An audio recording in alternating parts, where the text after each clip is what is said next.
هادي له وأشهد أن لا إله إلا الله وحده لا شريك له وأشهد أن محمدا عبده ورسوله أما بعد فإن خير الحديث كتاب الله وخير الهدي هدي محمد صلى الله عليه وسلم وشر الأمور محدثاتها وكل محدثة بدعة وكل بدعة ضلالة وكل ضلالة في النار. أعوذ بالله السميع العليم من الشيطان الرجيم. بسم الله الرحمن الرحيم. يا أيها الذين آمنوا اتقوا الله حق تقاته ولا تموتن إلا وأنتم مسلمون. يا أيها الناس اتقوا ربكم الذي خلقكم من نفس واحدة وخلق منها زوجها وبث منهما رجالا كثيرا ونساء واتقوا الله الذي تساءلون به والأرحام إن الله كان عليكم رقيبا. يا أيها الذين آمنوا اتقوا الله وقولوا قولا سديدا يصلح لكم أعمالكم ويغفر لكم ذنوبكم ومن يطع الله ورسوله فقد فاز فوزا عظيما. أعوذ بالله من الشيطان الرجيم. بسم الله الرحمن الرحيم.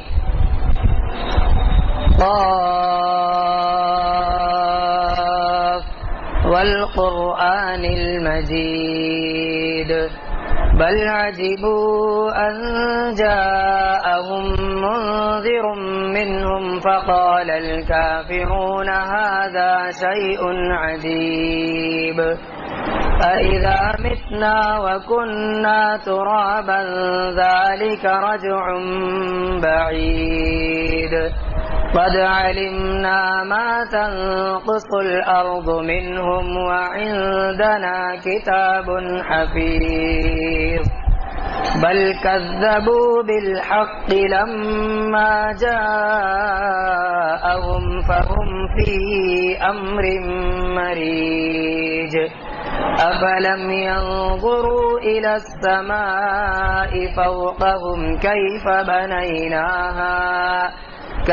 بنيناها وزيناها وما لها من فروج والأرض مددناها وألقينا فيها رواسي وأنبتنا فيها من كل زوج بهيج تبصرة وذكرى لكل عبد منيب ونزلنا من السماء ماء مباركا فأنبتنا به جنات وحب الحصيد والنخل باسقات لها طلع نضيد رزقا للعباد وأحيينا به بلدة ميتا كذلك الخروج كذبت قبلهم قوم نوح وأصحاب الرس وثمود وعاد وفرعون وإخوان لوط وأصحاب الأيكة وقوم تبع كل كذب الرسل فحق وعيد أفعينا بالخلق الأول بل هم في لبس من خلق جديد. وقال الله عز وجل في موضع آخر إن عدة الشهور عند الله 12 شهرا في كتاب الله يوم خلق السماوات والأرض منها 4 حرم ذلك الدين القيم فلا تظلموا فيهن أنفسكم. ہر قسم کی تعریف و توصیف، کبریائی و بڑائی، حمد و ثنا اس وحدہ لا شریک کے لیے لائق و زیبا ہے جس نے ہم سب کو پیدا کیا، ہم سب کو کتاب و سنت کی صحیح سمجھ عطا فرمائی، اور جس کی بے شمار انگنت نعمتیں ہمیں اور آپ کو حاصل ہیں۔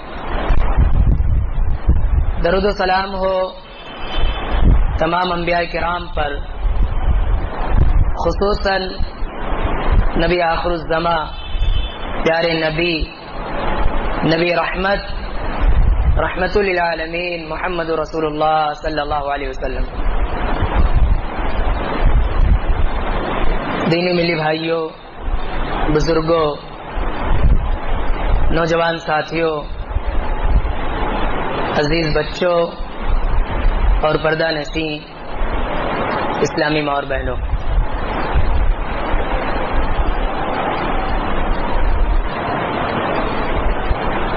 اس کائنات میں اللہ رب العالمین کی بے شمار مخلوقات ہیں،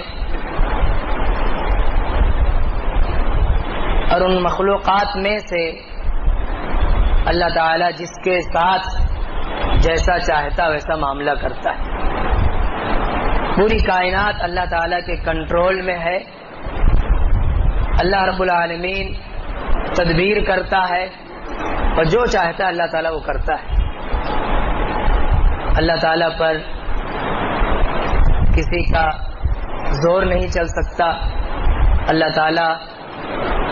تعالیٰ کو کوئی مجبور نہیں کر سکتا، اللہ تعالیٰ کے کسی عمل میں کوئی عیب نہیں ہو سکتا۔ یہ سب ہمارے بنیادی عقائد میں داخل ہے۔ دینی بھائیو، ایسے ہی اللہ رب العالمین جسے چاہتا ہے، جس پر چاہتا ہے فضیلت دیتا ہے، چاہے وہ اشخاص ہوں، شخصیتیں ہوں، ایک شخصیت کو دوسری شخصیت پہ فضیلت دے، چاہے وہ زمانے ہوں، یعنی ایک زمانے کو، ایک ٹائم پیریڈ کو دوسرے ٹائم پیریڈ پہ فوقیت دے، فضیلت دے، یا وہ جگہیں ہوں، کسی جگہ کو اللہ تعالیٰ دوسری جگہ پہ فضیلت دے، یا عبادات کی مختلف شکلیں ہوں، کسی عبادت کو اللہ تعالیٰ دوسری عبادت پہ فضیلت دے۔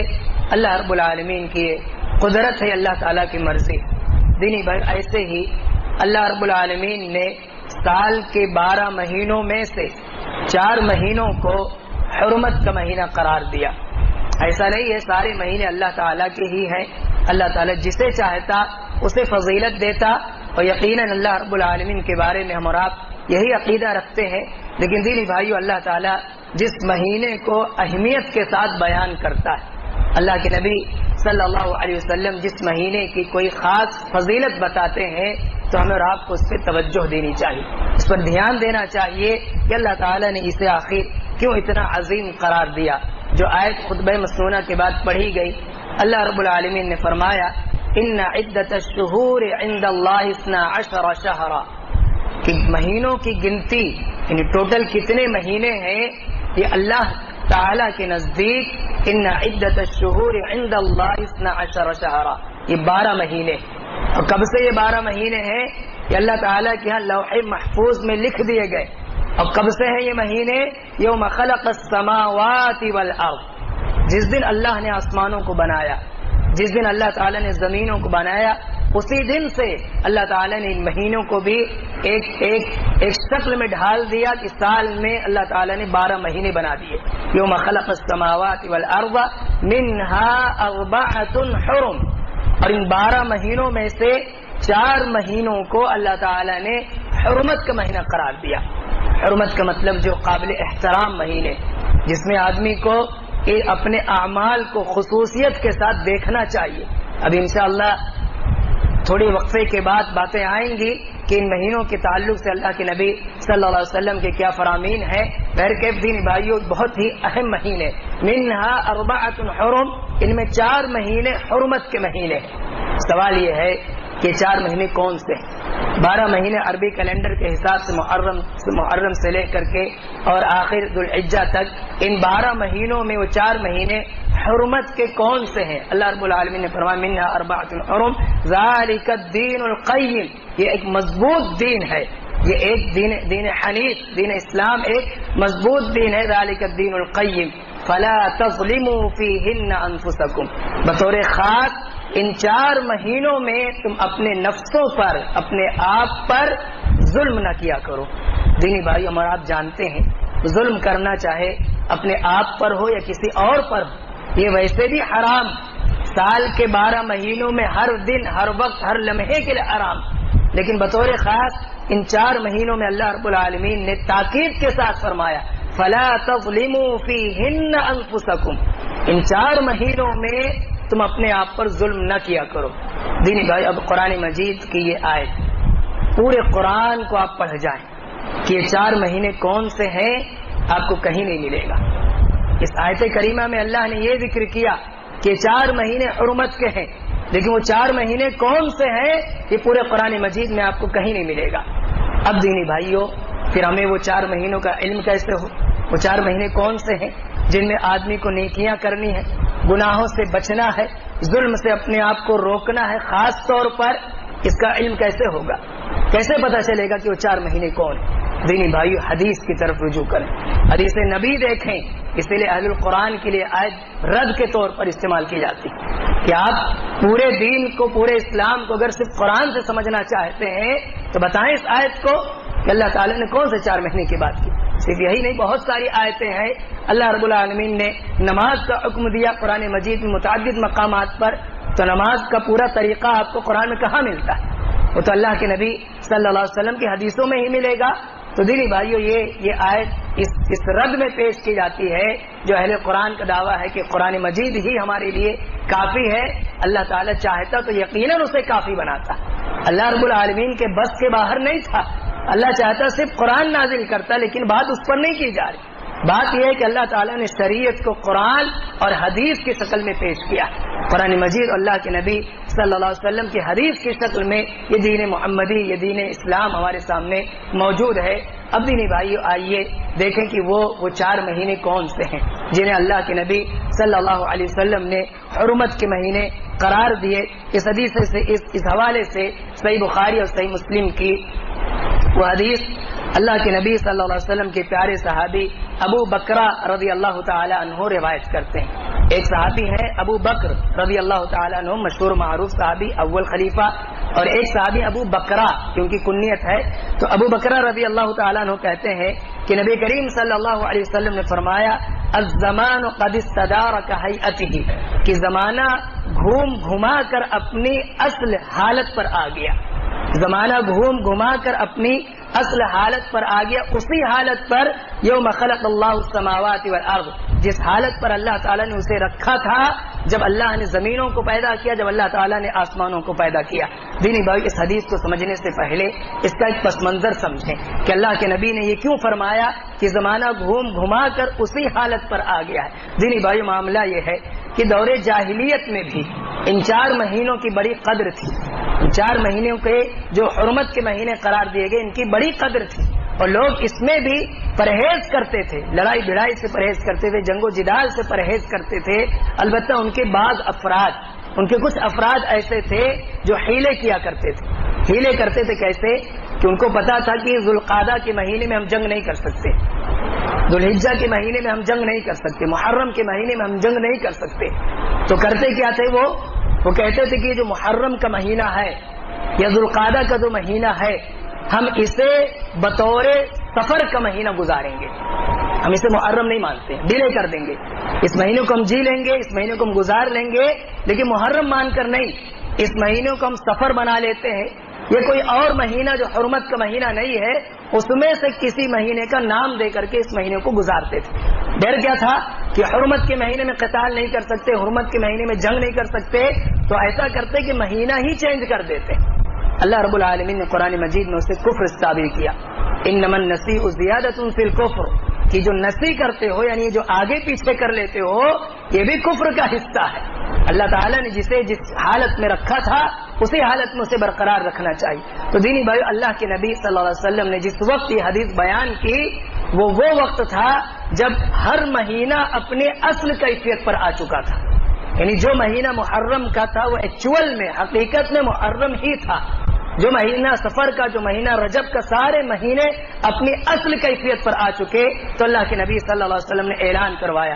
اللہ کے نبی نے فرمایا ان الزمان قد استدار كهيئته يوم خلق السماوات والارض، کہ زمانہ گھوم گھما کر اسی اپنی اصل کیفیت پر آ گیا ہے جس پر اللہ رب العالمین نے اسے پیدا کیا. السنة 12 شهرا، سال میں 12 مہینے ہوتے ہیں. منها 4 حرم، ان 12 مہینوں میں 4 مہینے یہ حرمت کے ہیں. 3 متوالیات، ان میں 3 مہینے پے در پر ہیں. حافظ ابن کثیر رحمہ اللہ نے اپنی مایہ ناز تفسیر ابن کثیر میں اس کی علت ذکر کی. ایک حکمت انہوں نے بتائی ہے کہ حرمت کے 3 مہینے پے در پر ہیں، ذوالقعدہ، ذوالحجہ اور محرم. اس کے پیچھے حکمت کیا ہو سکتی ہے؟ انہوں نے بتایا کہ اللہ رب العالمین کی اس میں بہت بڑی حکمت یہ سمجھ میں آتی ہے، بہت بڑی رحمت یہ سمجھ میں آتی ہے کہ حاجیوں کو جو حج کے لیے جاتے ہیں، حج کا سفر کرتے ہیں، دنیا کی کسی بھی گوشے سے جزیرہ عرب میں وہ داخل ہوں تو ہر طرف امن و امان، کوئی قتال نہیں، کوئی جنگ نہیں، کوئی جدال نہیں، ہر طرف امن ہے. یعنی ذوالقعدہ کا پورا مہینہ انہیں مل رہا ہے، ذوالحجہ کا پورا مہینہ انہیں مل رہا ہے، محرم کا پورا مہینہ انہیں مل رہا ہے. اس طرح تقریباً 90 دن انہیں مل رہے.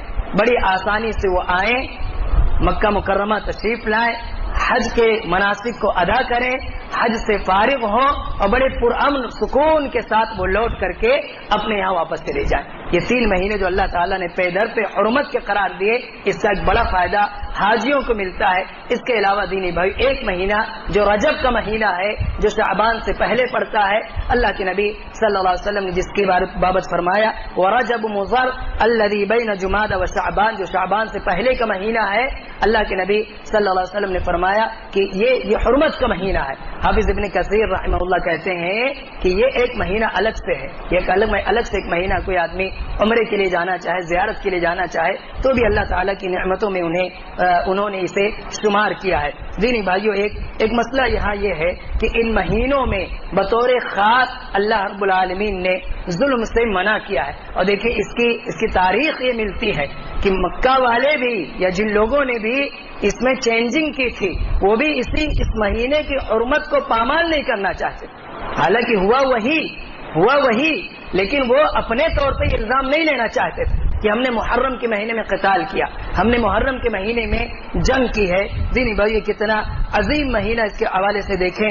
کہتے ہیں علامہ عبد الرحمن بن ناصر سعدی رحمہ اللہ، کہتے ہیں انہیں حرمت والا اس لیے کہا گیا کہ ان کی حرمت و عظمت بہت زیادہ ہے اور زمانے جاہلیت سے ہی لوگ ان مہینوں میں لڑائی بھڑائی سے پرہیز کیا کرتے تھے. حتیٰ کہ احمد ابراہیم الشریف لکھتے ہیں کہ وَكَانَ الرَّجُلُ لَوْ لَقِيَ قَاتِلَ أَبِيهِ، کہ ایک آدمی اپنے باپ کے قاتل کو دیکھ لیتا، اپنے باپ کے قاتل کو. ایک باپ سے ہر انسان کو محبت ہوتی، ہر انسان کے دل میں فطری طور پر محبت ہوتی، اور اس کے باپ کا قاتل اس کے نظروں کے سامنے آ جائے. یہ اس زمانے کی بات ہے جب آدمی کو بہت لحاظ نہیں کرنا پڑتا تھا، ہتھیار ساتھ ہوا کرتے تھے اور آدمی کو موقع ملتا تھا تو بدلہ لے لیا کرتا تھا. قبیلے بدلوں کی بھاوناؤں میں مہینوں بلکہ سالوں سال لڑا کرتے تھے. دینی بھائیو کہتے ہیں کہ ایک آدمی اپنے باپ کے قاتل کو دیکھتا تھا، لیکن وہ مہینہ جس مہینے میں اس نے دیکھا وہ مہینہ حرمت کا مہینہ ہوتا تھا، یا یہ کہ اس شخص کو اس نے حرم کے اندر دیکھا، حرم میں دکھائی دیتا تھا یا حرمت کے مہینے میں دیکھتا تھا تو اس سے کوئی تعرض نہیں کرتا، کچھ بھی نہیں کہتا تھا، اسے اتنا لحاظ کرتا، چھوڑ دیتا تھا اسے. باپ کا قاتل نظروں کے سامنے موجود ہے لیکن مہینہ حرمت کا چل رہا ہے، اس لیے اسے کچھ نہیں کہتا تھا، اس سے درگزر کیا کرتا تھا. دینی بھائیو اللہ رب العالمین نے فرمایا فَلَا تَظْلِمُوا فِيهِنَّ أَنفُسَكُمْ، ان مہینوں میں بطور خاص تم اپنے آپ پر ظلم نہ کیا کرو. آج ظلم کی دینی بھائیوں کئی شکلیں سماج معاشرے میں موجود ہیں. عقل مند کے لیے اتنا کافی ہے، عقل مند سوجھ بوجھ رکھنے والے کے لیے اتنا کافی ہے کہ خلاف شریعت کوئی کام نہ کرے، دین اسلام کی تعلیمات کے خلاف ایک کام نہ کرے، ہر طرح کے ظلم سے وہ محفوظ رہے گا. اللہ رب العالمین نے جن کاموں کے کرنے کا پابند کیا وہ سارے کام کرے، خوشی کے ساتھ کرے، پورے اہتمام کے ساتھ کرے، ہر طرح کے ظلم سے بچ جائے گا. اللہ کے نبی صلی اللہ علیہ وسلم نے جن چیزوں کو بھی حرام قرار دیا ان تمام چیزوں سے اپنے آپ کو دور رکھے، ہر طرح کے ظلم سے بچ جائے گا. دینی بھائیو ظلم کو سمجھانے کے لیے بنیادی طور پہ 2 قسطوں میں منقسم کیا گیا ہے. بطور خاص اللہ رب العالمین نے قرآن مجید میں فرمایا یسألونک عن الشہر الحرام قتال فیہ قل قتال فیہ کبیر، کہ لوگ آ کر کے آپ سے پوچھتے ہیں، آپ سے سوال کرتے ہیں کہ حرمت کے مہینے میں قتال کرنا، حرمت کے مہینے میں جنگ کرنا، یہ اس کا کیا حکم ہے، ہم کیا کریں؟ تو کہہ دیجئے قل قتال فیہ کبیر، کہ حرمت کے مہینے میں جدال کرنا، قتال کرنا یہ بہت بڑا گناہ ہے، بہت بڑی بات ہے کہ آدمی حرمت کے مہینوں کو پامال کرے اور اس میں جنگ و جدال کرے۔ دینی بھائی یہ تو ایک بات ہے۔ دوسری بات جسے علماء نے ظلم قرار دیا ہے وہ یہ کہ آدمی گناہ کرے، گناہ کے کام کرے، یہ بھی ظلم ہے، اور اس سے بھی بطور خاص آدمی کو بچنا چاہیے۔ دینی بھائیوں اس حوالے سے علماء کرام کے چند اقوال پیش خدمت ہے۔ علامہ ابن جریر طبری رحمہ اللہ نے اس آیت کریمہ کی تفسیر میں قتادہ رحمہ اللہ کے قول ذکر کیا ہے۔ وہ کہتے ہیں ان الظلم فی الاشہر الحرم، کہ یقیناً ظلم کرنا حرمت کے مہینوں میں ظلم کرنا اعظم خطیئۃ و وزرا، یہ بہت عظیم گناہ ہو جاتا ہے، بہت عظیم گناہ ہو جاتا ہے۔ گناہ تو ہر حال میں ہے، لیکن ذوالقعدہ کے مہینے میں ظلم کرے آدمی، ذوالحجہ کے مہینے میں ظلم کرے، محرم کے مہینے میں ظلم کرے، یا رجب کے مہینے میں ظلم کرے، تو اللہ کے نبی صلی اللہ علیہ وسلم کی حدیث کی روشنی میں یہ علماء کرام کہتے ہیں کہ بہت خطرناک گناہ بن جاتا ہے۔ یعنی ان مہینوں کی حرمت کی وجہ سے، اس کی پامالی کی وجہ سے اسے اللہ رب العالمین عظیم گناہ میں تبدیل کر دیتا ہے۔ حالانکہ یہ گناہ ہر حال میں اور ہر وقت میں گناہ ہی شمار ہوتے ہیں، لیکن بطور خاص ان مہینوں میں کہتے ہیں وَلَكِنَّ اللَّهَ يُعَظِّمُ مِنْ أَمْرِهِ مَا يَشَاءُ، اللہ تعالیٰ جس گناہ کو چاہے، جس امر کو چاہے عظیم بنا دے۔ یعنی ایک گناہ آدمی کسی اور مہینے میں کرتا ہے، اس کا چھوٹا گناہ ملتا ہے، اس حکم عدولی کا چھوٹا گناہ ملتا ہے، لیکن سیم گناہ یہ حرمت کے مہینے میں کرتا ہے تو اس کو اللہ رب العالمین بہت بڑھا دیتا ہے۔ دینی بھائی حافظ ابن کثیر رحمہ اللہ نے ابن عباس رضی اللہ تعالی عنہما کا قول نقل کیا ہے، کہتے ہیں وجعل الذنب فیہن اعظم، کہ اللہ تعالی نے ان مہینوں میں گناہ کو عظیم ترین بنا دیا ہے، یعنی گناہ پر جو سزا ہے اسے اللہ تعالیٰ نے عظیم ترین کر دیا ہے۔ دینی بھائی ان احادیث کی روشنی میں، علماء کرام کے اقوال کی روشنی میں ہمیں یہ بات معلوم ہوتی ہے کہ بڑا لحاظ کرنا چاہیے۔ محرم کا مہینہ، ذوالقعدہ کا، ذوالحجہ کا، رجب کا مہینہ جب آئے تو بطور خاص ہمیں اپنے آپ پر ایک گرفت مضبوط کرنی چاہیے، ہر طرح کے گناہوں سے اپنے آپ کو بچانا چاہیے۔ دینی بھائیو آج المیہ یہ ہے، آج مسئلہ یہ ہے، پریشانی یہ ہے کہ حرمت کے مہینوں کو تو چھوڑیں، آدمی کو یہ احساس ہی باقی نہیں رہ گیا کہ مجھے گناہ چھوڑنا چاہیے۔ حرمت کے مہینے میں تو درکنار، ایسے بھی آدمی گناہ کو گناہ نہیں سمجھتا، کبیرہ خطرناک قسم کے گناہوں میں مبتلا ہے، برسوں سے مبتلا ہے، کئی سال سے مبتلا ہے، اور اسے یہ بھی نہیں پتا کہ موت سے پہلے اسے توبہ کی توفیق ملے گی کہ نہیں ملے گی۔ کسے پتا ہے؟ ہمیں سے کسے پتا ہے؟ ایک آدمی چوری کے کام میں مبتلا ہے، نہیں ٹینشن ہے، نہیں فکر ہے کہ اسی حال میں مر نہ جاؤں۔ ایک آدمی سود خوری میں مبتلا ہے، کوئی غم نہیں کہ کہیں اسی حالت میں میری موت نہ آ جائے۔ ایک آدمی زناکاری، بدکاری، فحاشیت میں مبتلا ہے، اسے کوئی غم نہیں، کوئی ٹینشن نہیں۔ لیکن بھائی کیسی زندگی گزار؟ ہم اور آپ اپنے آپ کا، اپنے گھر والوں کا، اپنے سماج کا معائنہ کریں، جائزہ لیں کہ کیسی زندگی چل رہی۔ اس طرح سے اس بے ڈھنگی زندگی کے ساتھ اگر ہم مر جائیں گے تو اللہ کے یہاں کیا جواب دیں گے؟ ہر عمل ریکارڈ کیا جا رہا ہے، لکھا جا رہا ہے، فرشتے اسے پیش کرتے ہیں اللہ تعالیٰ کے سامنے، اللہ کے یہاں کیا جواب دیں گے؟ دینی بھائی ویسے بھی گناہوں کی سزائیں ملتی ہیں، چاہے جب کی جائیں۔ اللہ رب العالمین نے قرآن مجید میں اس کی متعدد سزائیں ذکر کی ہیں، بطور خاص یہاں پر 2 سزاؤں کا ذکر کروں گا۔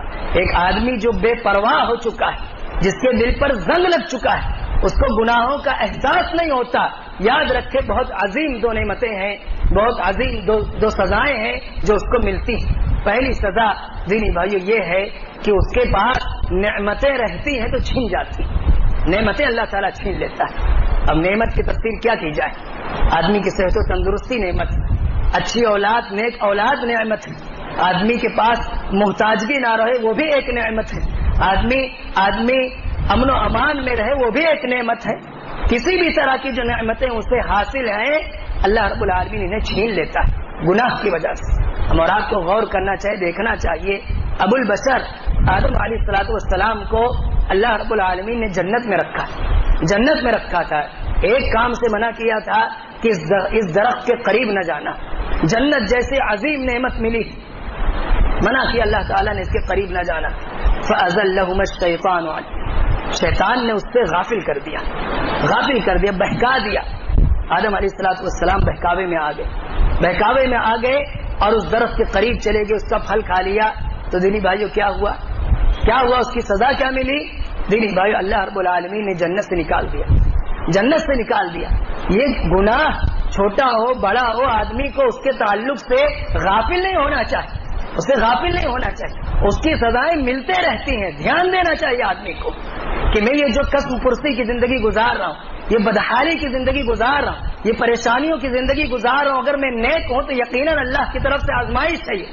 اگر میں شریعت پر پابند ہوں، نماز روزے کا پابند ہوں، اللہ کے حکموں کو نہیں توڑتا ہوں، تو میں اسے آزمائش سمجھتا ہوں۔ لیکن اگر گناہوں میں لت پت ہوں تو اسے آزمائش کیسے کہے؟ یہ آزمائش نہیں، اللہ کا عذاب ہے، عذاب۔ یقیناً کسی اور کو یہ حق حاصل نہیں کہ دوسرے کو کہے کہ تم پر اللہ کا عذاب، یہ اس لیے نہیں حاصل کہ غیب کا مسئلہ ہے، اللہ بہتر جانے اللہ کس کو آزما رہا ہے، کسے عذاب دے رہا ہے۔ لیکن کم از کم اس شخص کو جو گناہوں میں لت پت ہے اسے ضرور غور کرنا چاہیے کہ کیا میں اتنا نیک ہوں کہ مجھ پر آزمائشیں آ رہی ہیں، یا میرے کردار، میرے اخلاق، میرے برتاؤ میں اتنی شریعت کے خلاف ورزیاں پائی جاتی ہیں کہ اللہ کا یہ عذاب ہے مجھ پر۔ امن و سکون غارت، چین و سکون غارت، اولاد آنکھوں کے سامنے بگڑ رہی، مال و دولت کی فراوانی کے بجائے تنگ دستی اور مفلسی کی غربت بھری زندگی گزار۔ دینی بھائیو یہ مختلف قسم کی جو پریشانیاں آدمی آپس میں ایک دوسرے کو بیان کرتا ہے، اللہ کے سامنے لے کر بیٹھے، اپنے گناہوں کی توبہ کرے اور بطور خاص ان مہینوں کے اندر ہر طرح کے گناہ سے بچنے کی کوشش کرے۔ دینی بھائیو یہ پہلی سزا ہے کہ نعمتیں چھن جاتی ہیں گناہوں پر۔ دوسری سزا یہ ہے کہ اللہ رب العالمین وہ زندگی جو ہم میں سے ہر آدمی چاہتا ہے کہ آرام سے گزارے، اسے کوئی تکلیف نہ ہو، کوئی مصیبت، کوئی پریشانی نہ آئے، دینی بھائیو بطور سزا اللہ تعالیٰ کی طرف سے وہ زندگی مشکل کر دی جاتی ہے۔ بطور سزا اسے اللہ تعالیٰ پریشان کن زندگی میں مبتلا کر دیتا ہے۔ رب العالمین کا یہ قول، رب العالمین کا یہ فرمان، یہ آیت کریمہ کئی مرتبہ پڑھی گئی۔ اللہ رب العالمین نے فرمایا وَمَنْ أَعْرَضَ عَنْ ذِكْرِي فَإِنَّ لَهُ مَعِيشَةً ضَنْكًا وَنَحْشُرُهُ يَوْمَ الْقِيَامَةِ أَعْمَى، کہ جو کوئی بھی ہو، مرد ہو، عورت ہو، جوان ہو، بوڑھا، کوئی بھی ہو، ومن اعرض عن ذکری، جس نے بھی میرے ذکر سے، میرے دین سے، میرے اسلام سے جس نے بھی اعراض کیا، جس نے بھی قرآن کی پرواہ نہیں کی، جس نے دین کی پرواہ نہیں کی، فإن له معیشۃ ضنکا، یقیناً بے شک اس میں شبہ نہ رکھے وہ آدمی، ہم میں سے ہر آدمی اس پر یقین کرے۔ اللہ رب العالمین کہتا ہے فإن معیشۃ ضنکا، فإن له معیشۃ، اس کے لیے یقیناً تنگی کی زندگی اسے حاصل ہو، یعنی ایسی زندگی جس میں آدمی پریشان رہے، اس کی پریشانیوں کا کوئی علاج نہیں ہے سوائے اس کے کہ اللہ تعالیٰ کے سامنے اپنے گناہوں کو لے کر بیٹھ جائے، اللہ کے سامنے روئے، گڑ گڑائے، توبہ کرے۔ اور دینی بھائیو یہ تو دنیاوی سزا ہے، دنیا کی یہ سزا ہے کہ آدمی کی زندگی تباہ ہو جائے گی، آخرت میں بھی اللہ رب العالمین اسے اندھا بنا کر اٹھائے گا، اسے کچھ دکھائی نہیں دے گا، تو اللہ سے کہے گا کہ میں دنیا میں دیکھتا تھا، میرے پاس بینائی تھی، مجھے نظر آتا تھا، رب العالمین لما حشرتنی اعمی، کیوں مجھے اندھا کر دیا؟ تو اللہ تعالیٰ کہیں گے کہ تیرے سامنے میری آیتیں پڑھی جاتی، تیرے سامنے میرے قرآن کی آیتیں آتی تھی، تم بھی ایسے آنکھیں موند لیتے تھے، ایسی آنکھیں بند کر لیا کرتے۔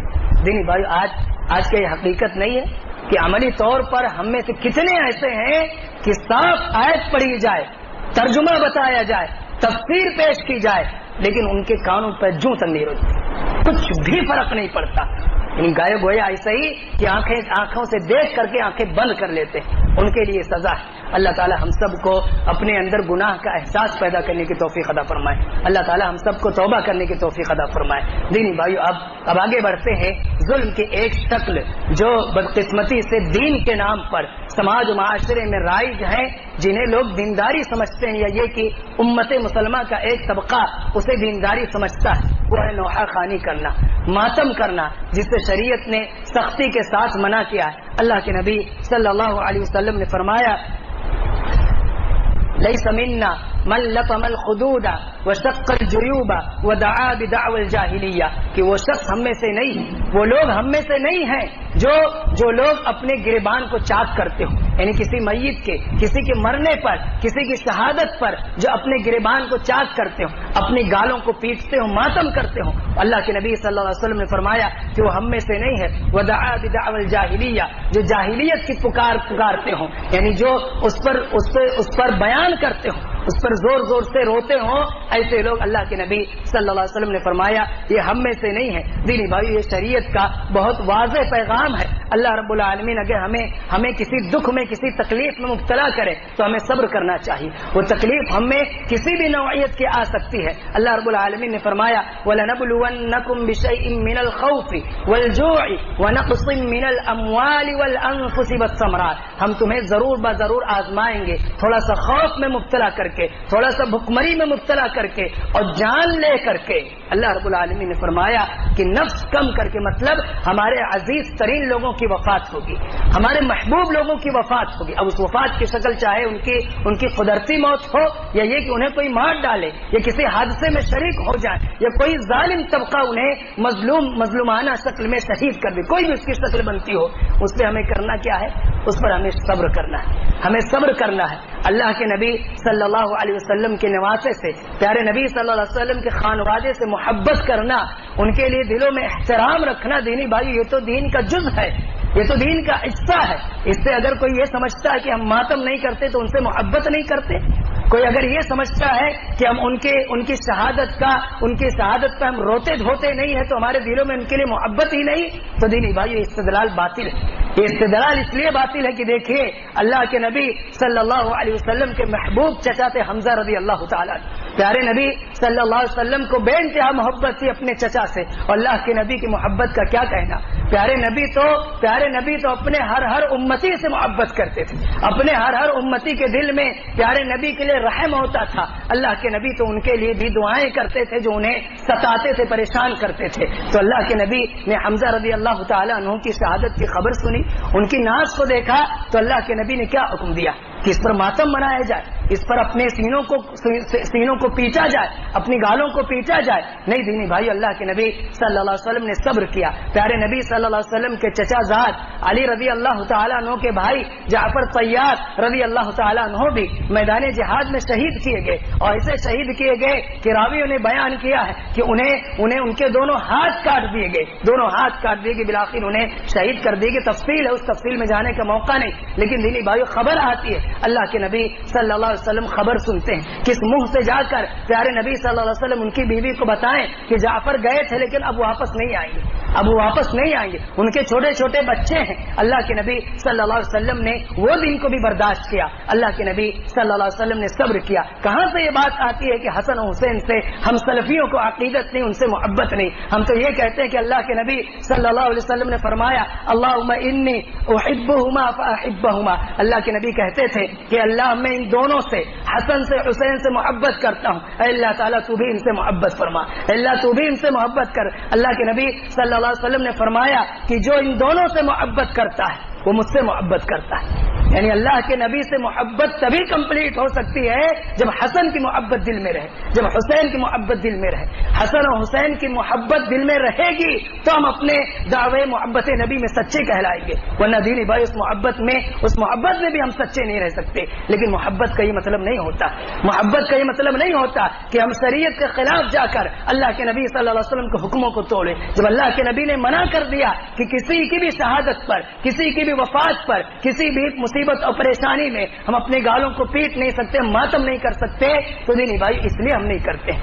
ایک بات بڑی آسانی سے لوگوں کو سمجھنا چاہیے کہ دیکھیں کبھی اسی وطن کے لوگ ہم سے کفریہ جملے کہلاتے، ہم سے وندے ماترم کا تقاضا کرتے، ہم سے جے شری رام کے نعرے لگوانے کی کوشش کرتے، اور کبھی کبھی ہم سے اس ملک کے متعلق جے ہند کا نعرہ کہنے کے لیے کہتے ہیں۔ تو وہاں بھی یہی بات کہتے ہیں کہ اس وطن سے محبت کرنا یہ تو ہماری فطرت کا حصہ ہے۔ ہر آدمی کو جہاں وہ رہتا ہے، رستہ بستا ہے، اس سے محبت ہو جاتی ہے، یہ تو فطری چیز ہے۔ آدمی کو کہیں بھی رہے سکون اس کو اپنے گھر میں آ کر ملتا ہے. آدمی بڑے عالیشان محلات کو دیکھ لے لیکن اس کو جو محبت اپنے علاقے سے ہے وہ کسی کہیں سے نہیں پیدا ہو سکتی. دینی بھائی یہ تو حصہ ہے اور اس کو پلان کے ساتھ نہیں پیدا کرنا پڑتا. آدمی جہاں رہتا بستا اس سے اس کی محبت لازمی حصہ ہے, محبت ہو ہی جاتی. لیکن اس محبت کو آپ ناپیں گے, اس محبت کا معیار آپ یہ طے کریں گے کہ ہم سے جے شری رام کے نعرے کہلوائے, ہم سے وندے ماترم یا اس طرح کے کوئی شرکیہ یا کفریہ کلمے کہلائے تو ہم انکار کر جاتے. ہم کہتے کہ ہم یہ نہیں کہہ سکتے. محبت اپنی جگہ لیکن خلاف شریعت ہم کام نہیں کر سکتے. ہو بہو یہی بات یہاں بھی آتی کہ حسن حسین سے محبت اپنی جگہ, آل بیت سے محبت اپنی جگہ, لیکن ان کی محبت میں آ کر ہم اللہ کے نبی کے حکموں کو نہیں توڑ سکتے, ہم ماتم نہیں کر سکتے, ہم جلوس نہیں نکال سکتے. دینی بھائیو, اللہ رب العالمین سے دعا ہے کہ اللہ تعالی ہم سب کو صحیح سمجھ عطا فرمائے. اللہ تعالی ہمارے وہ لوگ جو اللہ کے نبی صلی اللہ علیہ وسلم کے خانوادے سے سچی محبت کا دعویٰ کرتے ہیں, اللہ تعالیٰ انہیں بھی دین کی صحیح سمجھ عطا فرمائے. دینی بھائی بڑی فضیلت ہے حسن حسین رضی اللہ تعالی عنہما کی, لیکن یہ موقع نہیں کہ مزید اس حوالے سے کچھ باتیں کہی جائیں. اب آئیے اخیر کے چند منٹوں میں عاشورہ سے متعلق کچھ باتیں ذکر کی جائیں. دینی بھائی عاشورہ کا روزہ رکھنا اللہ کے نبی صلی اللہ علیہ وسلم کی سنت ہے. عبداللہ ابن عباس رضی اللہ تعالی عنہ کہتے ہیں کہ نبی کریم صلی اللہ علیہ وسلم مدینے تشریف لائے. پیارے نبی نے دیکھا کہ یہاں کے یہود روزے رکھتے ہیں. اللہ کے نبی نے ان سے پوچھا ما ہادا, یہ کیا ہے, کس بات کے تم روزے رکھتے ہو, کس بات کا روزہ رکھتے ہو؟ تو اللہ کے نبی کو بتایا گیا کہ وہی دن ہے جس دن اللہ رب العالمین نے موسیٰ علیہ السلام کو فرعون کے چنگل سے آزاد کیا تھا. یہ فرعون کی چنگل سے نجات دی تھی, فرعون کو غرق کیا تھا. اللہ کے نبی صلی اللہ علیہ وسلم نے خوشی سے فرمایا کہ ہم اس بات کا زیادہ حق رکھتے ہیں کہ اپنے بھائی کی اس خوشی میں شریک ہوں. اللہ کے نبی صلی اللہ علیہ وسلم نے خود بھی روزہ رکھا اور پیارے نبی صلی اللہ علیہ وسلم نے صحابہ کرام کو بھی روزہ رکھنے کا حکم دیا. لیکن دینی بھائی ایک وہی بات بتاؤں کہ اس سے پہلے بھی اللہ کے نبی صلی اللہ علیہ وسلم عاشورہ کا روزہ رکھتے تھے. بلکہ روایتوں سے ہمیں پتہ چلتا ہے کہ رمضان کا مہینہ یعنی روزے فرض ہونے سے پہلے یہ وہ روزہ تھا جو فرضیت کا درجہ رکھتا تھا. اللہ کے نبی صلی اللہ علیہ وسلم اس روزے کو رکھا کرتے تھے. راوی حدیث تو یہاں تک لکھتے ہیں کہ عاشورہ کا روزہ صحابہ کرام رضی اللہ تعالی عنہم اجمعین کے درمیان اتنا اہم تھا کہ وہ خود بھی رکھتے تھے اور اپنے بچوں کو بھی رکھواتے تھے, اپنے بچوں کو بھی عاشورہ کا روزہ رکھواتے تھے. اور بعض گھروں کے اندر جب بچے رونے لگتے یعنی روزے کی حالت میں رہتے تو انہیں بہلانے کے لیے ان کا دل لبھانے کے لیے وہ کھلونے بنا دیتے تھے. روئی کا کھلونا بنا کر کے بچے کو اس میں پھنسا دیتے تھے کہ یہ دن اس کا کمپلیٹ ہو جائے اور اس دن کا روزہ اس کا مکمل ہو جائے. دینی بھائی اس کی اتنی تاکید آئی. عاشورہ ہی کا وہ دن ہے جو زمانے جاہلیت ہی میں عائشہ رضی اللہ تعالی عنہا کہتی ہیں کانا یصومون عاشورہ قبل ان یفرض رمضان, کہ رمضان کے روزے فرض کیے جانے سے پہلے ہی ہم عاشورہ کا روزہ رکھتے آئے ہیں. یعنی عاشورہ کا روزہ ہم رکھتے تھے. اور یہ وہ دن ہے جس دن کعبہ کا غلاف چینج کیا جاتا تھا.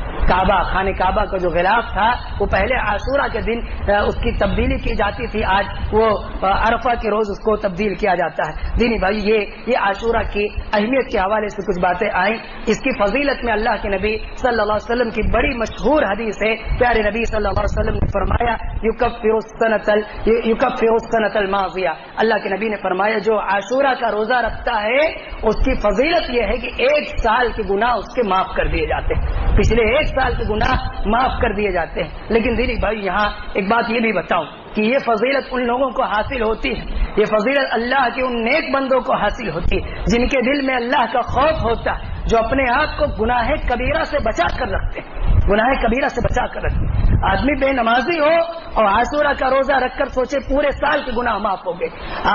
آدمی دھوکہ دھڑی کرتا ہو, لوگوں کے حقوق کو سب کرتا اور سوچتا ہے کہ ایک یہ عاشورہ کا روزہ رکھ لیا پورا اکاؤنٹ میرا کلیئر ہو گیا. دین بھائی غلط فہمی میں رہنے کی ضرورت نہیں ہے. اللہ کے نبی صلی اللہ علیہ وسلم کی حدیثوں میں یہ الفاظ بھی موجود ہیں اذا اجتنب الکبائر, جب آدمی کبیرہ گناہوں سے پرہیز کرتا ہو, ما لم یؤت کبیرہ, جب وہ کبیرہ گناہوں سے دور رہتا ہو تو اس کو یہ فضیلت حاصل ہوتی ہے کہ اس کے سال بھر کے گناہ معاف کر دیے جاتے ہیں. دینی بھائی اخیر کے 2 منٹ میں آئیے یہ دیکھیں کہ یہ روزہ رکھنا کیسے ہے. اللہ کے نبی صلی اللہ علیہ وسلم کے ایک اور حدیث اس حوالے سے دیکھیں کہ اللہ کے نبی نے 10ویں یعنی عاشورہ کا روزہ رکھا. پیارے نبی نے یہ خواہش ظاہر کی اور یہ کہا اپنے صحابہ سے لأصومن التاسع, کہ اگلے سال اگر مجھے میری حیات رہی تو میں 9ویں تاریخ کا بھی روزہ رکھوں گا، اس لیے تاکہ یہودیوں کی مخالفت ہو سکے، یہودیوں کی مخالفت ہو سکے، اس لیے میں 9ویں تاریخ کا بھی روزہ رکھوں گا۔ دینی بھائیو، کئی حدیث اور کئی فتاوے کا نچوڑ آپ لوگوں کے سامنے پیش کرنا چاہتا ہوں، وہ یہ کہ دیکھیے آنے والی منگل، یہ جو آنے والا منگل ہے انشاءاللہ یہ عاشورہ کا روزہ ہمیں اس دن رکھنا ہے کہ 10ویں تاریخ عاشورہ کا روزہ 10ویں تاریخ یعنی منگل کا دن پڑ رہا ہے، منگل سے پہلے پیر کا دن یہ 9ویں تاریخ ہے اور منگل کے بعد بدھ کا دن یہ 11ویں تاریخ ہے۔ 3 درجے علماء نے اس میں ذکر کیا ہے، کم از کم آدمی عاشورہ کا یعنی 10ویں تاریخ کا روزہ رکھے اور مخالفت کرتے ہوئے یعنی یہودیوں کی مخالفت کرتے ہوئے اسے 9ویں تاریخ کا بھی روزہ رکھنا چاہیے، یہ دوسرا درجہ ہوا، یعنی عاشورہ کا روزہ رکھے، یہ اس کی فضیلت اس کے ثواب کے لیے کافی، لیکن مخالفت کرنی بھی ایک سنت ہے، مخالفت کرنا، یہودیوں کی مخالفت کرنا بھی ایک سنت ہے۔ تو اللہ کے نبی صلی اللہ علیہ وسلم نے جو خواہش ظاہر کی تھی کہ میں 9ویں کا روزہ رکھوں گا، ہمیں اور آپ کو 9ویں کا روزہ بھی رکھنا چاہیے۔ 9ویں تاریخ یعنی پیر کا دن، جو پیر کا دن پڑ رہا ہے، پیر کا دن اور اس کے بعد منگل کا دن، یہ 2 دن ہو گیا۔ ایک تیسرا درجہ بھی علماء نے ذکر کیا ہے کہ تینوں دن کے آدمی روزے رکھ لے، یعنی 9ویں اور 10ویں اور 11ویں یہ تینوں دن کے روزے آدمی رکھ سکتا ہے، اسے رکھنا چاہے تو رکھ لے وہ روزے۔ اور دینی بھائی ایک آخری بات اس حوالے سے کہ اگر 9ویں کا روزہ آدمی کسی وجہ سے نہیں رکھ پایا، 10ویں کا روزہ اس نے رکھ لیا ہے تو وہ چاہے تو 11ویں کا روزہ رکھ لے، اس طرح سے بھی مخالفت انشاءاللہ یہودیوں کی ہو جائے گی۔ اللہ رب العالمین سے دعا ہے اللہ تعالی ہمیں جو بھی باتیں کتاب و سنت کی روشنی میں آئی اللہ تعالی ہمیں اس پر عمل کرنے کی توفیق عطا فرمائے، اللہ تعالی ہمیں دین اسلام سے محبت کرنے کی توفیق عطا فرمائے، اللہ تعالی ہم سب کو شریعت پر چلنے، اس پر عمل کرنے کی توفیق عطا فرمائے۔ آمین وآخر دعوانا الحمدللہ رب العالمین۔